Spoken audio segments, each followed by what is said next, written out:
ओइ केटा हो 3 दिन भयो ओइ केटा हो 3 दिन के भयो तातो लिएर खाइस्यो तँ त बित्थामा नबोलिरहन न अतले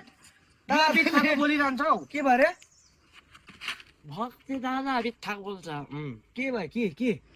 ओइ मेरो कुरा सुन न मलाई त 2-3 दिन भयो कि एउटा केटीले कल गरेको आम्मामा बा त मलाई मनै पराउँछ कि हुनु म ह्यान्डसम छु हो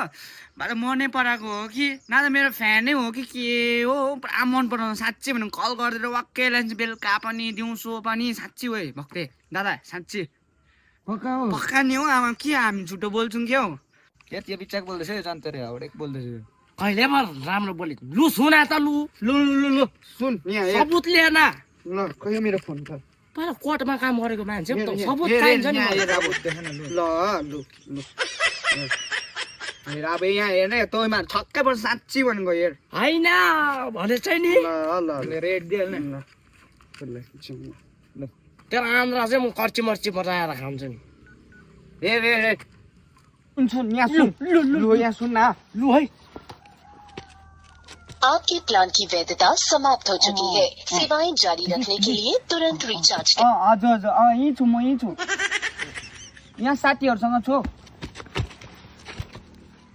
रिचार्ज लगा रिचार्ज लगा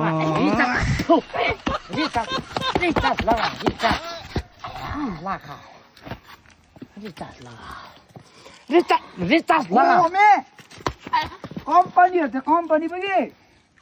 मलाई अनि दिनरात कल भाइ छोडे भक्ति म त सोच्छु नि मलाई दिनरात कल गर्छ नि त अनि केटीले अनि कम्पनी हो त्यो हुनु म एकलाई कसले मन पराउँछ भन्छु नि म